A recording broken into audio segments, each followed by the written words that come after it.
Hi friends, இன்னைக்கு lemon ரசம் எப்படி செய்யறதுன்னு நம்ம பார்க்கலாம். அதுக்கு தேவையானது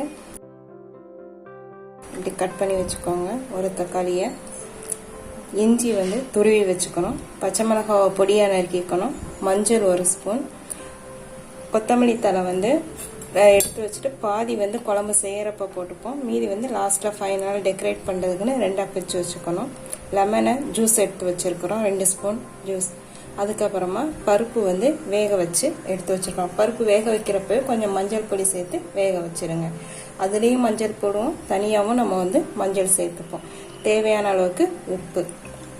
அப்புறமா தாளிக்கிறதுக்கு நெய். இந்த லெமன் ரசம் நெய்யில் தாளிச்சாதான் நல்லாயிருக்கும். நெய், கடுகு, காஞ்ச மிளகாய், அதுக்கப்புறமா பெருங்காயத்தூள், கருவேப்பிலை. ஒரு பாத்திரத்தில் நம்ம செய்ய போகிறதுல பாதி அளவு தண்ணி எடுத்துட்டு அதில் தக்காளி, இஞ்சி, பச்சை மிளகாய், மஞ்சள் தூள், அதுக்கப்புறம் பாதி அளவு கொத்தமல்லி தழை, இது எல்லாத்தையும் போட்டு ஒரு 10 நிமிஷம் நம்ம வேக வைக்கணும். ஒரு 10 நிமிஷம் நம்ம வேக வைக்க போகிறோம். அது மட்டும் 10 நிமிஷம் ஆயிடுச்சு. இப்போ பாருங்க, இந்த தக்காளி நல்லா குழஞ்சிடுச்சு, டெண்டர் ஆயிடுச்சு. இப்போ நம்ம வேக வச்சிருக்கிற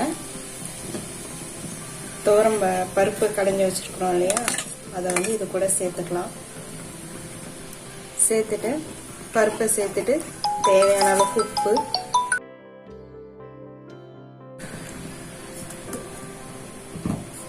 மீதி இருக்கிற தண்ணி,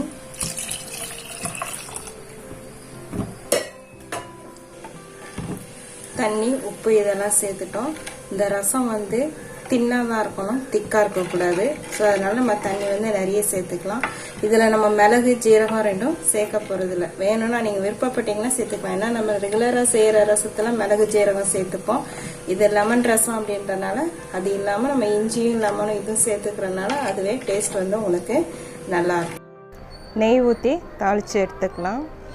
காஞ்ச மிளகாய் போட்டிங்கன்னா தான் உங்களுக்கு ஃப்ளேவர் நல்லாயிருக்கும். அதனால் அதை சேர்த்துக்கோங்க. மீதி இருக்க கொத்தமல்லியை இது இந்த ரசம் கொதிக்கக்கூடாது. இப்படி நல்லா இப்போ சூடாகி இது பொங்கி வர்றப்ப மீதி இருக்கிற கொத்தமல்லி தழையும் போட்டுட்டு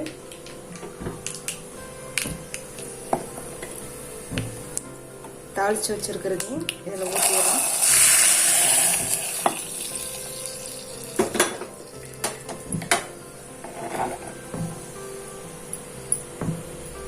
ஊற்றிட்டு 1 நிமிஷம் ஆன உடனே ஸ்டவ் ஆஃப் பண்ணிடுங்க. அதுக்கப்புறமா மீதி இருக்கிற கொத்தமல்லி தலையை இதில் போட்டுட்டோம். ஸ்டவ் இந்த பக்குவம் வந்த உடனே நம்ம ஆஃப் பண்ணிடணும். ஏன்னா நம்ம மண்சட்டியில் செய்கிறோம், சூடு அதிகமாகிடும். இதை ஆஃப் பண்ணிட்டு அது புளிஞ்சு வச்சிருக்கிற லெமன் ஜூஸ் 2 ஸ்பூன் எடுத்து ஊற்றிட்டோம்னா லெமன் ரசம் ரெடி. இதை ஆஃப் பண்ணிட்டோம். ஆஃப் பண்ணதுக்கு அப்புறம் தான் லெமன் ஜூஸ் ஊற்றணும்.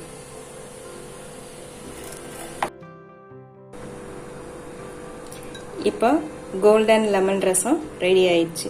இந்த வீடியோ உங்களுக்கு பிடிச்சிருந்ததுன்னா எங்கள் சேனலை லைக் பண்ணுங்கள், கமெண்ட் பண்ணுங்கள், சப்ஸ்கிரைப் பண்ணுங்கள். தேங்க்யூ.